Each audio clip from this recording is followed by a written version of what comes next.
Bonjour, cette semaine, le thème, c'est la sécurité et la progression de l'exercice. Cette semaine, l'objectif, c'est que vous soyez en mesure de connaître les paramètres à surveiller lors de votre pratique d'exercice, de savoir comment bien progresser votre pratique d'exercice et d'établir les différentes notions de sécurité à l'exercice, surtout dans certaines conditions particulières, comme en cas de température extrême ou si la qualité de l'air est affectée. L'objectif, c'est de vous donner les outils pour avoir des expériences positives en lien avec votre pratique d'exercice. Donc, des fois, ça peut faire peur de dire, OK, les notions de sécurité à l'exercice, il faut savoir que, règle générale, la plupart du temps, l'exercice est sécuritaire. Il y a certaines contre-indications dans des moments où notre condition de santé est moins stable, où c'est préférable d'attendre avant de faire de l'exercice, mais globalement, même avec des maladies cardiovasculaires, l'exercice va être nettement plus bénéfique et beaucoup moins risqué que le fait de ne pas en faire. Donc, vous allez avoir beaucoup plus de risques de mortalité, d'avoir une qualité de vie affectée, puis d'avoir des complications de votre maladie cardiovasculaire si vous ne faites pas d'exercice par rapport à si vous en pratiquez. Donc, les notions qu'on aborde cette semaine, c'est vraiment pour vous donner des outils pour avoir des expériences puis de mieux bénéficier, de mieux profiter des effets de l'exercice et aussi de savoir comment bien progresser. Parce qu'on sait que si on ne progresse pas dans le temps la pratique d'exercice, à un moment donné, on se retrouve avec un plateau des bénéfices, puis même à un moment donné, si vous augmentez votre capacité physique puis vous ne modifiez pas, vous ne progressez pas votre exercice, bien, il est possible qu'on perde certains de ces bénéfices-là. Et aussi, on perd l'intérêt à faire l'exercice parce que quand on ne ressent pas les bénéfices, on a moins l'intérêt à le faire. Donc, c'est vraiment dans cette perspective-là là, qu'on va aborder le thème de la bonne pratique d'exercice cette semaine. Pour commencer, il y a certains paramètres qu'on peut surveiller, qu'on peut suivre pendant l'exercice. La raison pour laquelle on vous recommande ces paramètres-là, c'est pour déterminer, pour s'assurer que la posologie de votre prescription d'exercice est efficace et sécuritaire. C'est un petit peu comme la prescription que vous avez de vos médicaments. Hein, il y a un dosage, il y a une façon de prendre les médicaments, il y a une fréquence, il y a un moment. Ben, la prescription d'exercice, c'est la même chose. Donc, pour avoir la meilleure efficacité et le minimum d'effets indésirables, ben, c'est de déterminer une posologie qui est propre à vous. Et ça, votre kinésiologue a déjà débuté avec vous une prescription. Et pour s'assurer qu'on puisse mieux ajuster votre posologie, c'est par rapport aux paramètres qu'on va parler. Donc, vous allez pouvoir vous-même suivre de votre côté et qu'on va aussi suivre lors de vos séances de réadaptation supervisée. Donc, précisément, la surveillance à l'exercice, qu'est-ce qu'on doit suivre? Tout d'abord, pour s'assurer de la bonne intensité, on peut mesurer avec trois façons plus fréquentes qu'on vous recommande. Tout d'abord, vous allez voir là au programme PREV, on va vous le montrer, l'échelle de perception d'effort, qui est une échelle sur la sensation de votre effort. Donc, pendant que vous faites votre exercice, à quel point vous sentez que c'est difficile pour vous de faire l'effort. 0, c'est un effort qui est nul et 10, c'est l'effort maximal. Donc, on vous l'a possiblement déjà prescrit. Généralement, l'intensité modérée correspond à une échelle sur 10 de 3 à 5 sur 10. Le deuxième outil que vous pouvez utiliser, c'est le test de la parole. Donc, ça le dit, c'est vraiment pendant votre exercice, pendant votre effort, de tester si vous vous mettez à parler, de quelle manière votre souffle va entrer en compétition avec votre parole.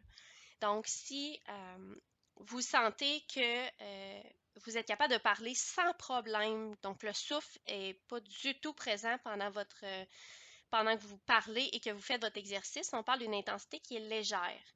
Donc, si on vous a recommandé une intensité modérée, vous auriez avantage à augmenter un peu plus le niveau d'effort pour que le souffle commence à être un peu plus présent pendant que vous parlez. Donc, généralement, une intensité modérée, on sent que le souffle est présent si on veut parler. Puis une intensité là, qui reste modérée, mais un 5 sur 10 d'effort, là, on est capable de répondre à une question, donc on est capable d'avoir une courte réponse. Par contre, le souffle peut entrecouper la parole et c'est là où on sent que l'intensité modérée va avoir le meilleur bénéfice. On a aussi la fréquence cardiaque. On vous a prescrit, votre kinésiologue vous a prescrit une intensité de pulsation cardiaque. Donc, à quelle fréquence votre cœur doit battre par minute. Puis ça, c'est vraiment propre à chaque personne. Il y a des formules qui existent là, si vous fouillez sur Internet. Par contre, pour la plupart des gens qui ont une maladie cardiovasculaire, ces formules-là ne sont pas du tout adéquates. Puis même pour la population, de façon générale, il y a une grande différence entre chaque individu. Donc, votre kinésiologue a individualisé à vous, en fonction de votre condition de santé, de votre test à l'effort que vous avez fait, puis de ce qu'ils ont évalué avec vous. Donc, assurez-vous de bien connaître quels sont les seuils, les zones de fréquence cardiaque qui sont efficaces et sécuritaires pour vous. Il y a différentes technologies qui sont utilisées maintenant pour mesurer les fréquences cardiaques. Ça peut être une montre intelligente, comme certaines montres qui mesurent le nombre de pas, mais aussi la fréquence cardiaque. On peut utiliser aussi des cardiofréquencemètres avec comme des moniteurs qu'on peut avoir au niveau de la cage thoracique. Et on peut le prendre manuellement, ça veut dire de mesurer votre pouls, soit avec l'artère carotide qu'on va sentir plus au niveau du cou, ou bien une artère qu'on a au niveau du poignet. Donc, si vous souhaitez connaître les façons de mesurer ça, assurez-vous d'en parler à votre kinésiologue.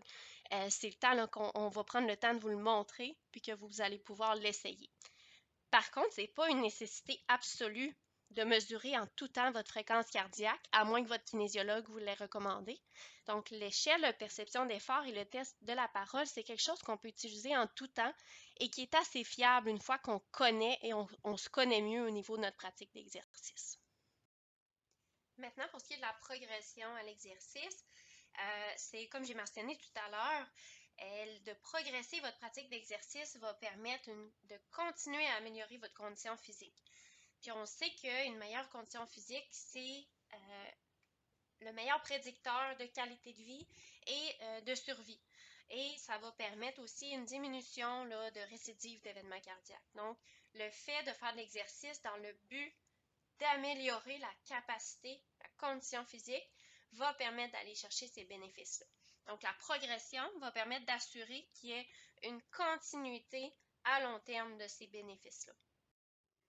Donc, pourquoi je devrais progresser mon exercice? Bien, en fait, c'est exactement pour cette raison-là. C'est pour assurer une continuité des bénéfices. Et pourquoi? Bien, en fait, c'est que le corps s'adapte positivement à un programme d'exercice. Donc, c'est la raison pour laquelle de faire de l'exercice améliore notre condition physique. C'est à cause que sur plusieurs systèmes, notre corps s'adapte à la pratique d'exercice. Donc, notre corps va s'améliorer. La performance de notre système cardiovasculaire, de notre système musculaire va s'améliorer. Donc, la respiration peut devenir plus facile pour un même niveau d'effort. La fréquence cardiaque peut devenir plus basse pour un niveau d'effort qui amenait une fréquence cardiaque plus élevée avant. Donc, votre cœur va avoir besoin de battre moins vite pour le même niveau d'effort. Ça veut dire que votre corps va être capable de mieux utiliser vos muscles, va être capable de mieux utiliser l'oxygène que le cœur va envoyer en pompant le sang. Et la perception d'effort peut devenir plus facile. Donc, votre tolérance à l'effort va devenir plus facile avec le temps. Donc, pour continuer à améliorer votre condition physique, il faut aller chercher l'intensité qui va être bénéfique, donc l'intensité qui va être prescrite. Alors, si on n'a plus les paramètres ciblé pour atteindre l'intensité que vous avez de prescrite, ben, c'est à ce moment-là qu'il faut progresser. Il faut aussi voir dans l'optique de progression, oui, l'intensité, mais aussi notre volume total par semaine. Donc, si on se souvient, la semaine passée, on parlait des différentes composantes d'une pratique d'exercice, d'une prescription d'exercice aérobie. Bien, pour avoir des bénéfices optimaux, bien, on va viser un 150 minutes par semaine, donc 30 minutes 5 fois par semaine idéalement. Donc, si vous commencez et pour vous c'est nouveau l'exercice, et vous commencez par exemple par établir un 2 fois par semaine, bien c'est sûr que pour la progression sera peut-être pas au niveau de l'intensité, mais elle va être plus au niveau de la fréquence par semaine, donc de se rapprocher de ce 150 minutes-là par semaine. Maintenant, savoir quand c'est le temps de progresser. Premièrement, c'est si votre intensité est rendue trop facile. Si l'effort est rendu léger, alors qu'on veut viser une intensité modérée, bien, c'est un moment qui est le bon, en fait, pour commencer, pour progresser l'intensité. Si votre fréquence cardiaque est plus basse que la cible qui est prescrite par votre kinésiologue, c'est une autre indication que ça serait un bon moment pour progresser pour vous. Une autre raison pour laquelle on pourrait discuter d'une progression, ben, c'est si vous voulez augmenter la durée de votre exercice. Si vous voulez essayer d'autres types d'exercices, juste le fait de changer de type d'activité est une progression en soi. Fait que, par exemple, si vous êtes habitué de faire de la marche rapide et vous décidez de commencer à l'hiver le ski de fond, par exemple, ou la raquette, ou vous décidez d'essayer le vélo, bien juste ça, vu que c'est une nouvelle activité pour vous, c'est une intensité, puis c'est un stresseur qui va être assez différent pour que votre corps s'adapte et s'améliore en fonction de la nouvelle activité. Si vous voulez augmenter davantage votre condition physique, hein, on disait que plus notre condition physique est élevée, plus il y a une protection sur la qualité de vie puis le taux de survie. Ben, si vous, c'est quelque chose d'important pour vous d'augmenter ça, il y a différentes stratégies qui peuvent être effectuées. Fait qu'il y a plusieurs façons de progresser.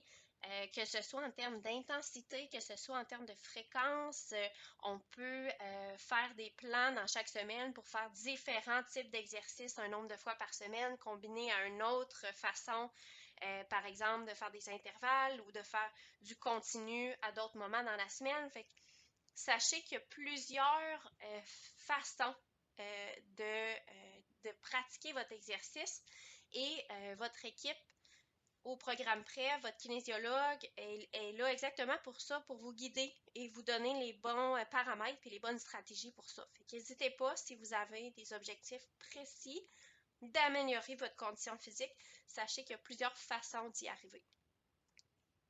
Si vous avez d'autres objectifs, par exemple, il y en a qui ça peut être un voyage qui est prévu, puis vous savez que vous allez marcher là, longtemps, sur plusieurs jours de suite, ou par exemple, si vous voulez aller faire de la randonnée, où ça va nécessiter des aptitudes physiques un peu plus spécifiques, sachez que, encore là, votre kinésiologue va être là pour travailler avec vous pour atteindre vos objectifs. À l'inverse, il y a des moments où c'est pas le temps de progresser votre activité physique, votre pratique d'exercice. Donc, si actuellement votre exercice est déjà un défi, si vous êtes déjà dans la bonne intensité, dans les cibles, les paramètres qui vous sont prescrits, ben, ça veut dire gardez ça comme ça, jusqu'à ce que votre corps démontre qu'il y a des adaptations plus importantes. Et c'est pas un mauvais signe que votre exercice soit actuellement un défi, ça veut juste dire que vous êtes dans la bonne intensité, la bonne posologie actuellement. C'est juste pour ça que c'est pas le temps de progresser. Aussi, ça peut être un défi en termes d'appliquer votre prescription d'exercice, d'appliquer votre pratique d'exercice à chaque semaine. Tu sais, si c'est nouveau pour vous comme habitude et c'est déjà un défi de l'intégrer à votre horaire, ben concentrez-vous à consolider ça, à solidifier là, cette habitude-là avant de penser à progresser d'une façon ou d'une autre. Si vous vous sentez pas bien, c'est assez large là, comme indication, mais ça peut être autant, vous avez une semaine stressante, vous filez un peu moins bien, un petit début de rhume ou le moral va moins bien ou vous êtes plus occupé tout simplement dans votre semaine, ben, attendez de stabiliser votre environnement puis votre, la manière dont vous vous sentez avant d'envisager de progresser. Changement de médicaments, des fois ça peut paraître banal, hein, comme on l'a vu dans la conférence sur les médicaments, c'est pas nécessairement des médicaments où on va sentir directement l'effet. Par contre, s'il y a un dosage ou des molécules, des nouveaux médicaments qui ont été prescrits ou même enlevés, gardez votre prescription d'exercice, votre pratique comme elle est, parce que c'est à ce moment-là que vous allez pouvoir voir si ça a un effet différent sur votre réponse à l'exercice. Parce que là, si, bon, il y a des pilules de changer, des doses de changer, puis qu'en plus, vous changez votre exercice, ben là, on ne saura pas qu'est-ce qui explique quoi. Fait que c'est souvent, laissez-vous une semaine ou deux avant pour voir s'il y a des effets sur votre réponse à l'exercice, si ces effets-là sont positifs, satisfaisants ou à l'inverse, il y a des problématiques. Puis après ça, une fois que tout ça est stabilisé, bien là, vous pourrez penser à progresser. Si vous avez des blessures, c'est pas le temps de progresser. Au contraire, s'il y a des douleurs qui sont persistantes, des blessures, c'est le temps de revenir à un volume, à un niveau d'activité physique qui va vous permettre quand même une guérison de votre blessure. Fait que ça, assurez-vous que si c'est le cas, parlez-en à votre kinésiologue. Des fois, ça nous fâche, hein, on évoluait bien, puis là, Colin, on se retrouve avec une douleur ou quelque chose qui limite dans vos objectifs, puis dans votre réadaptation, mais sachez que ça va revenir, puis que la pire chose à faire, c'est de ne pas écouter ces signaux-là, parce qu'à un moment donné, ça va prendre plus de temps à guérir, puis ça va vous limiter plus longtemps. Fait que c'est pas nécessairement une régression de gérer l'activité physique d'une façon différente quand on a une blessure, c'est juste une façon de mieux avancer par la suite. L'autre chose, si vous avez arrêté l'exercice depuis plus qu'une semaine, c'est vraiment pas un bon moment de progresser l'exercice. Puis tout dépendant de la raison pour laquelle vous avez arrêté l'exercice, par exemple, si vous avez été malade, des fois, il faut se laisser même un moment pour revenir un petit peu en arrière en termes de durée, d'intensité pour nous permettre de mieux récupérer et de retrouver par la suite le niveau où vous étiez avant d'avoir arrêté. Fait que ça dépend vraiment de la raison et de la durée à laquelle vous avez arrêté votre exercice, mais sachez que c'est pas un bon moment de progresser, puis ça vaut la peine de revenir à une étape un peu plus basse pour s'assurer que vous repartez sur une bonne base. Si votre fréquence cardiaque est plus élevée que votre cible d'exercice, premièrement, c'est de voir c'est quoi la raison. Si c'est parce que l'effort est déjà suffisamment difficile, c'est pas un bon moment de progresser. Des fois, il y a une raison autre qui explique la fréquence cardiaque plus élevée. Et là, on peut vous recommander différemment votre exercice. Par exemple, s'il y a des médicaments qui ont été changés, puis que ça l'explique pourquoi votre battement de cœur est plus élevé à l'effort, bien là, c'est une autre affaire. C'est important. Si vous remarquez, si on voit que votre fréquence cardiaque est plus élevée, d'en parler à votre kinésiologue pour qu'on puisse vous donner les bonnes recommandations en conséquence. Si vous vivez un événement majeur dans votre vie, c'est pas non plus un bon moment de progresser. Déjà, de maintenir où vous en étiez, c'est déjà un défi. Donc, à ce moment-là, attendez un petit peu plus tard avant de changer quoi que ce soit dans votre pratique d'exercice. On a vu à quel moment c'est le temps de progresser, à quel moment c'est pas le temps de progresser. Maintenant, c'est de voir comment on peut progresser votre exercice. Donc, une fois que vous avez identifié que vous aviez les raisons et les paramètres qui vous permettent de progresser, la manière dont on progresse, il y a comme une suite des différentes étapes. Donc, première étape, on va augmenter la fréquence à laquelle vous marchez. Donc, la fréquence par semaine, par exemple. Donc, si vous marchiez 2 fois par semaine, on sait que de viser 5 fois, ça a des bénéfices supplémentaires. Donc, avant de rendre ça plus difficile ou plus longtemps, envisagez d'augmenter le nombre de fois que vous allez marcher dans la semaine. Une fois que vous avez atteint le nombre de fois optimal selon les recommandations, puis aussi selon vos objectifs, là, vous pouvez envisager une deuxième étape d'augmenter la durée de votre marche. Si vous avez atteint un 5 fois par semaine, 10 minutes par exemple, là, on va envisager de faire 5 fois par semaine, 15 minutes, vers 20 minutes, pour que, en bout de ligne, vous atteigniez ou vous vous rapprochiez du 30 minutes 5 fois par semaine. Et ensuite, quand vous avez atteint la fréquence et la durée totale là, de votre activité physique qui est recommandée, puis qui est dans vos objectifs, là, on peut penser à augmenter l'intensité. Donc, d'intégrer des périodes plus rapides. Donc, par exemple, si vous marchiez 2 km en 24 minutes, bien, vous pourriez envisager de le faire en 22 minutes, par exemple. Donc, d'accélérer le pas au travers de votre marche. Comme mentionné tantôt, là, c'est tout simplement d'essayer un autre type d'exercice peut aussi être une progression en soi. Pour ce qui est de la musculation, ça, c'est l'aspect qui est le moins bien utilisé régulièrement quand vous terminez la réadaptation au programme PREV. Souvent, quand on fait des suivis, par la suite, on remarque que la progression sur la musculation, c'est l'aspect qui est le moins bien maîtrisé. Donc, sachez que ça a une importance là, de progresser la musculation pour s'assurer qu'on préserve l'intérêt puis qu'on préserve les bénéfices aussi. Donc, la manière de progresser, c'est de faire plus de répétitions. Fait que si vous faisiez par exemple 10 répétitions d'un exercice, par exemple des squats ou les mollets ou un push-up au mur, bien, vous allez augmenter le nombre de fois, donc le nombre de répétitions vers 12 et 15.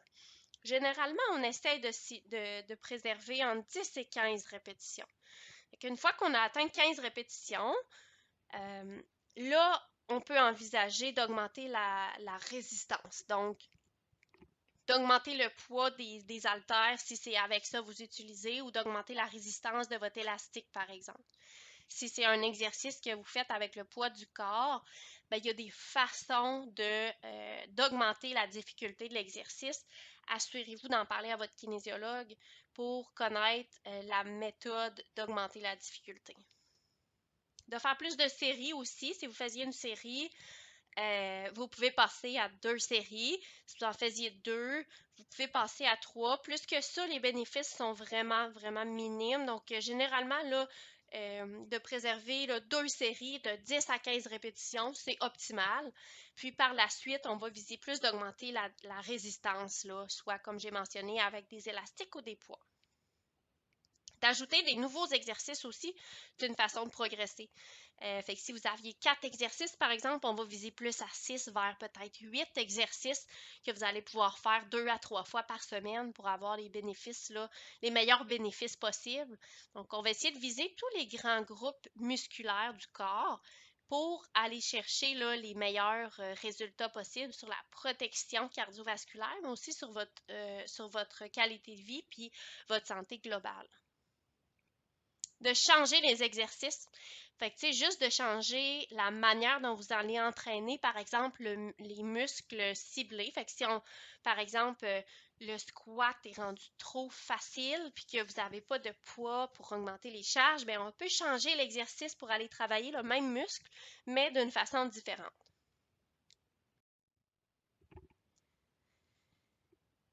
Pour terminer sur la progression, ben, c'est sûr que vous avez l'équipe de réadaptation cardiaque qui est là pour vous encadrer puis vous outiller justement à savoir comment bien progresser pour que vous ayez ces notions-là toute votre vie puis que vous soyez en mesure de prendre contrôle là, de ces notions-là pour le reste de votre vie.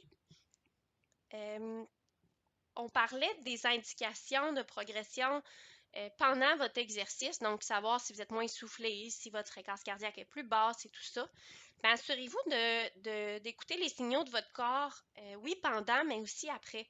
Parce que sur le coup, des fois, surtout quand on commence, ça peut paraître facile, donc c'est super bien toléré, vous sentez que vous pourriez en faire plus, mais c'est possible qu'après, vous sentiez une fatigue importante ou plus de douleur. Fait que c'est à ce moment-là aussi que ça va être une indication à savoir si on prend un pas de recul, si on laisse plus de repos, si c'est pas le temps de progresser. Fait que ça, c'est des signes aussi qu'il faut regarder le après.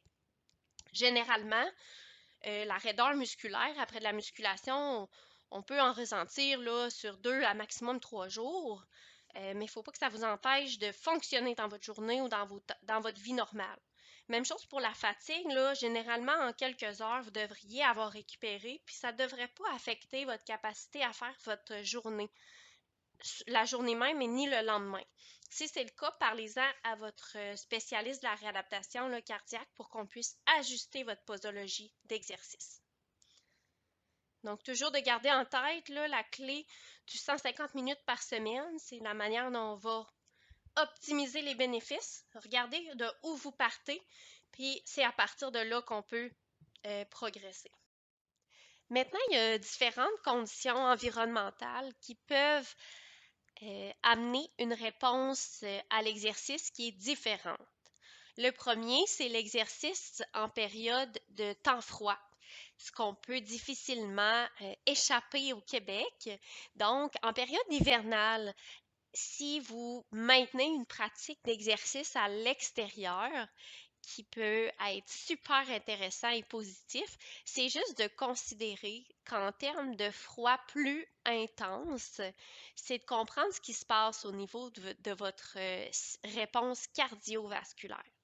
Donc, les vaisseaux, les artères, oui, et on parle des artères, oui, du cœur, mais les artères partout, hein. On a vu, on en a de la tête aux pieds des vaisseaux sanguins, des artères qui viennent acheminer de l'oxygène à nos cellules. Donc, les artères en temps froid vont venir se contracter. Donc, ils vont avoir une vasoconstriction plus facile. Donc, vous voyez là l'image à droite, on voit que l'artère, le vaisseau, est un peu plus contracté, donc il y a moins d'espace pour que le flux sanguin circule plus facilement. Ça ne veut pas dire que c'est un problème en soi de faire de l'exercice à l'extérieur quand il fait plus froid, mais c'est de tout d'abord en prendre conscience de cet effet-là et ça dépend vraiment de le niveau de température à l'extérieur, donc à quel point c'est froid, de votre habitude à faire de l'exercice à l'extérieur. Fait que c'est sûr qu'en début d'hiver, ça se peut que votre réponse soit un petit peu plus drastique, alors que si vous avez pris l'habitude de faire de l'exercice, vous avez développé une routine qui vous permet de mieux le contrôler, ça se peut que ça se passe mieux. Et ça dépend aussi de votre capacité physique.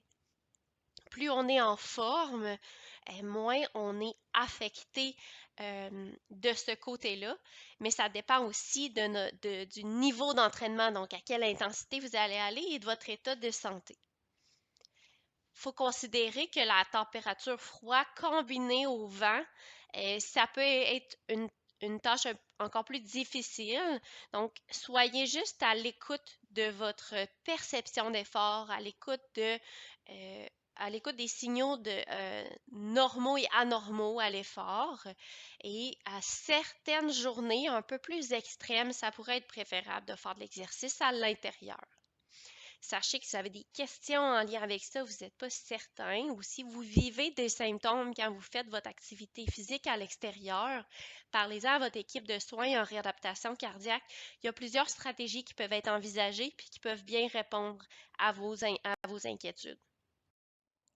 Donc, les conseils de base pour faire de l'exercice en temps froid, bien, premièrement, c'est de s'assurer de vérifier la météo, puis l'état aussi des surfaces, parce que là, on a parlé de la température, mais c'est sûr que la sécurité du parcours que vous allez utiliser, bien, c'est aussi à considérer, par exemple, s'il y a une bonne couche de glace avec de la neige par-dessus et que vous avez un équilibre plus difficile ou que vous allez même courir là-dessus, bien, c'est sûr que c'est à porter attention pour avoir de l'équipement en conséquence ou bien tout simplement de modifier le moment où vous allez faire cette activité-là. Envisager une option d'exercice à l'intérieur en préparation aux journées où ça va être préférable de ne pas sortir faire l'activité physique. Et l'autre option qui peut être facilement utilisée en tout temps, c'est que si vous n'êtes pas certain ou que vous sentez justement que c'est en début de saison hivernale ou vous n'êtes pas habitué de faire votre exercice à une température précise, ben diminuez votre durée, diminuez l'intensité, ajustez-vous en fait. Allez-y et vous allez mieux vous connaître, vous allez mieux connaître la réponse à l'exercice dans ces environnements, dans cet environnement-là. Je parlais d'équipement, c'est sûr que d'avoir un équipement adéquat permet de mieux tolérer, de mieux répondre à ces conditions-là. Donc, généralement, en période de froid, on va recommander comme de s'habiller en plusieurs couches qu'on appelle, plusieurs épaisseurs. Donc, on va recommander une couche plus respirante, absorbante près de votre peau pour éviter là, que ça l'absorbe l'humidité puis que ça reste près de vous. Donc, le coton, c'est moins recommandé. Les tissus plus dry fit ou des tissus plus respirants, c'est préférable. Ensuite, comme deuxième couche, d'ajouter un chandail plus chaud pour isoler, en fait, là, ça serait recommandé. Et d'avoir une couche imperméable par-dessus permet d'avoir aussi cette protection-là par rapport à l'environnement extérieur. Au niveau des accessoires, ben, c'est sûr que de porter des souliers, vous pouvez en fait utiliser vos souliers de course, vos souliers de marche quand même à l'extérieur, même en hiver. Sachez que si jamais les parcours sont plus précaires, plus difficiles et plus à risque de glisser, mais des fois, c'est préférable d'utiliser des crampons ou même d'avoir un accessoire de marche qui permet de mieux solidifier là, vous solidifier pendant votre marche. Couvrez votre tête, vos mains. Il y a certains médicaments qui vont affecter votre capacité à bien réguler votre température et ça pourrait affecter là, la froideur que vous pouvez avoir aux extrémités, donc aux mains. Donc, de bien vous protéger, c'est une belle façon de mieux tolérer votre activité physique à l'extérieur. Et au besoin, si vous trouvez que quand vous respirez l'air, ça vient incommodant parce que ça peut, l'air froid qui rentre, qu'on respire, ça peut immédiatement là, affecter au niveau de la gorge, puis exagérer la contraction des artères, comme on a vu. Et si vous avez une difficulté plus au niveau de la respiration, de venir réchauffer l'air par un tissu là, qui est devant votre bouche, ça peut être préférable aussi. Maintenant, est-ce qu'on peut pelleter? Cette question-là, effectivement, on parlait qu'au Québec, on ne peut pas l'échapper. Effectivement, on a à pelleter l'hiver. Et c'est une question qui revient souvent. Est-ce que c'est sécuritaire de pelleter? Est-ce que je dois arrêter cette activité-là? Est-ce que c'est dangereux? Donc, il n'y a pas de réponse noire ou blanche là-dessus. C'est vraiment propre à certains paramètres individuels. Donc, de base, oui, il y a certaines personnes qui devraient l'éviter, mais ce n'est pas tout le monde qui a une maladie cardiovasculaire qui devrait complètement arrêter de pelleter. En fait, c'est tout à fait légitime de poser cette question-là à votre médecin traitant ou bien à votre équipe de réadaptation. On pourra mieux vous diriger avec une réponse individuelle. Si on vous dit que c'est adéquat pour vous de pelleter, bien, c'est sûr qu'il y a différentes façons qui vont vous permettre de le faire d'une meilleure façon puis d'avoir des expériences positives en lien avec ça. C'est de s'assurer d'avoir initialement la capacité physique nécessaire. Fait que, on dit oui, il y a certaines personnes qui devraient l'éviter, d'autres non. Bien, le paramètre de votre capacité physique de base va être un des critères sur lesquels on va se guider pour mieux vous répondre à cette question-là. Parce que de pelleter, ça demande un effort qui est relativement vigoureux. Ça veut dire que si votre capacité de base, votre capacité physique est faible, est plus basse, bien, c'est sûr que si vous avez à pelleter, vous allez atteindre plus facilement votre 100%, puis même dépasser votre capacité. Et c'est là où c'est plus problématique. Donc, alors que quelqu'un qui s'est entraîné, que vous avez une bonne capacité physique qui a été évaluée, c'est déjà une meilleure, vous êtes déjà en une meilleure posture pour être en mesure de pelleter de façon confortable. De bien respirer. Souvent, là, quand on soulève des charges là, rapidement, on veut faire ça vite en plus, là, on veut la tasser, cette neige-là, ben, souvent on va prendre une bonne pelletée, on va la soulever, puis bloquer la respiration.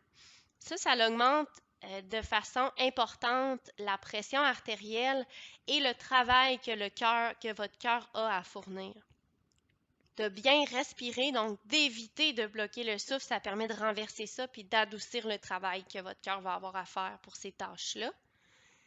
De pousser la neige au lieu de la soulever, ça peut être une bonne stratégie aussi.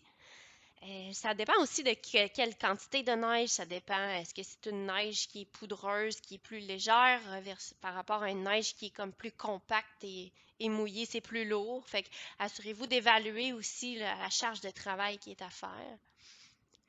Ce qui est important, au même titre que quand vous allez pratiquer n'importe quelle séance d'exercice, la période d'échauffement est importante.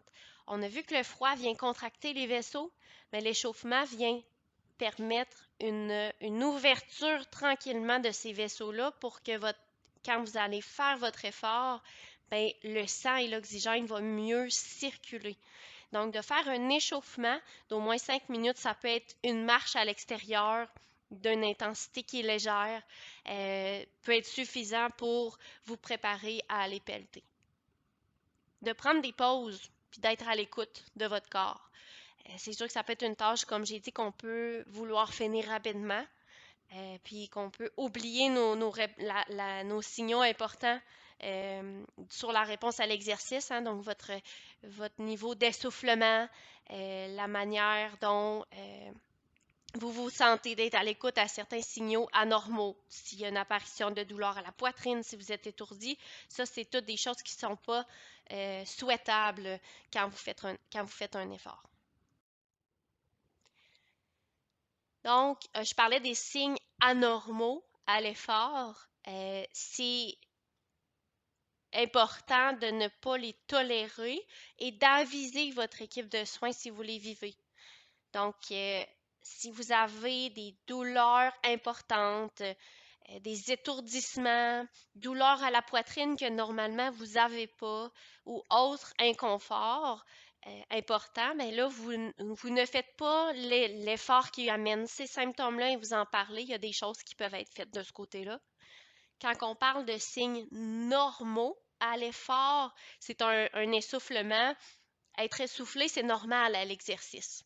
Mais quand on parle d'essoufflement inhabituel, c'est un essoufflement que d'habitude, vous n'avez pas pour une même tâche. Par exemple, si vous arrivez et vous montez 5-6 marches pour vous rendre sur votre étage à la maison ou peu importe, et que là, vous devenez très essoufflé alors que d'habitude, c'est rien pour vous, là, ça, c'est considéré comme un essoufflement inhabituel.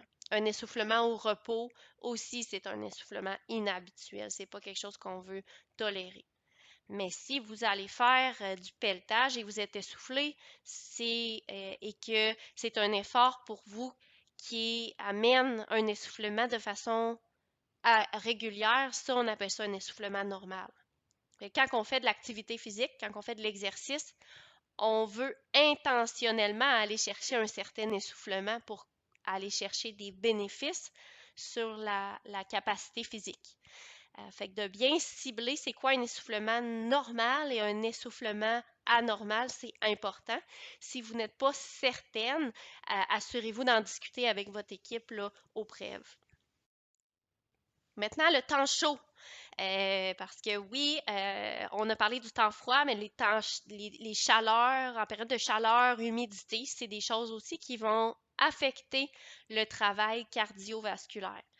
Donc, ça va être plus difficile pour votre cœur et votre système cardiovasculaire pour faire un effort quand il fait plus chaud et humide.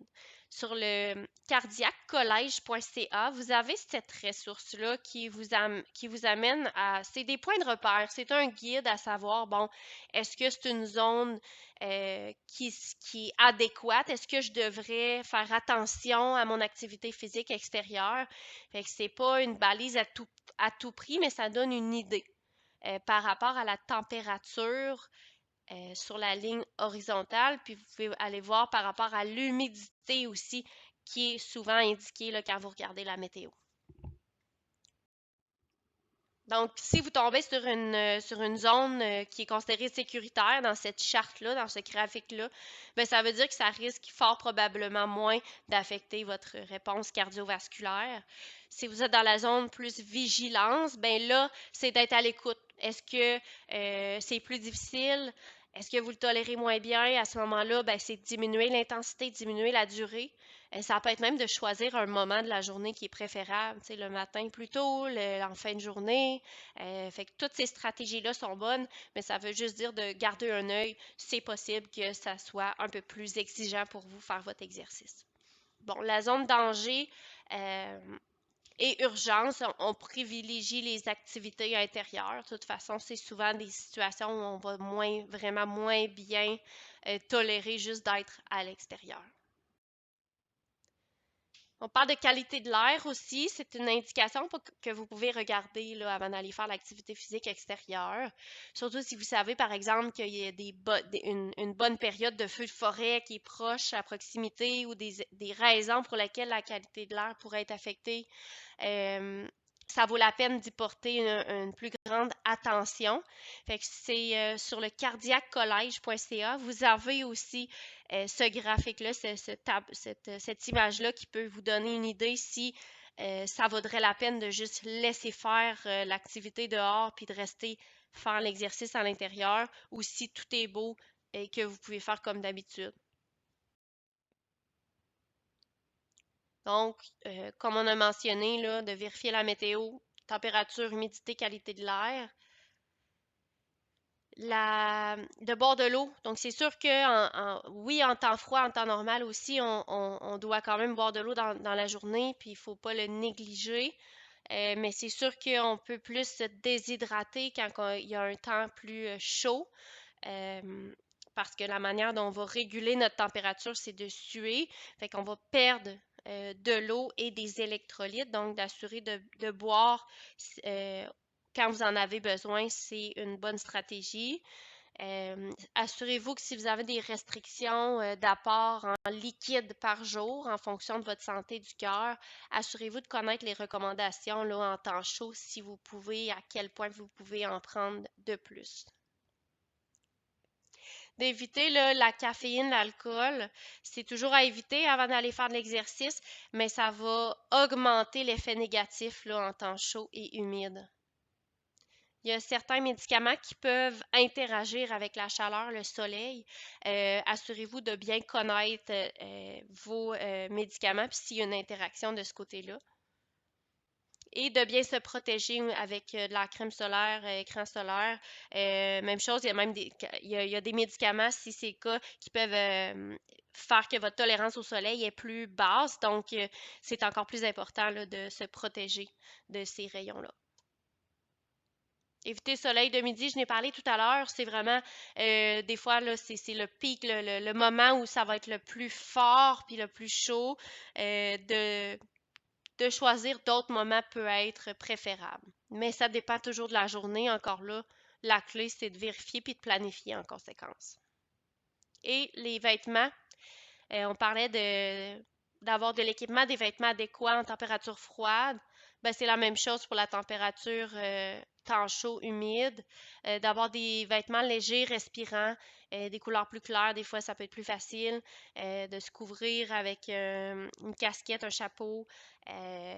Soyez confortable, puis assurez-vous que vous avez les vêtements qui vont être adéquats en fonction de la température. Donc, pour savoir avoir plus de détails ou même aller réviser certaines notions sur la manière de suivre votre exercice, la sécurité, la progression, allez au cardiaccollege.ca et vous allez pouvoir voir là, des détails supplémentaires en lien avec ça. Il y a toujours la série santé cardiaque pour les femmes par des femmes. Il y a une vidéo, une courte vidéo qui est faite sur la pratique d'exercice pour avoir un cœur en santé. Donc, ça vaut la peine d'aller regarder, écouter cette vidéo-là. Comme à chaque semaine, on vous encourage à réfléchir à voir quelles notions du thème de la semaine vous ont interpellé, lesquelles vous rejoignent plus, lesquelles vous aident le plus concrètement et de quelle manière vous pouvez appliquer ça aussi à vous. Et ça passe vite, on donne beaucoup d'informations, donc n'hésitez pas à aller revisiter les vidéos, les ressources écrites, d'aller interpeller à nouveau votre équipe de réadaptation sur les sujets dont on a parlé. Donc, si vous n'êtes pas certaine des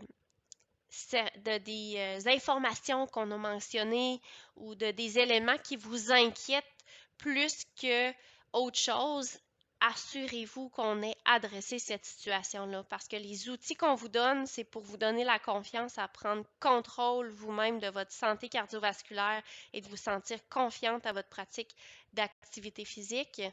Donc, s'il y a quelque chose qui reste en incertitude pour vous, bien, ça veut dire que ça doit être adressé parce qu'il y a des outils, des stratégies qui peuvent être discutés pour que vous soyez en plus grande maîtrise de ces aspects-là.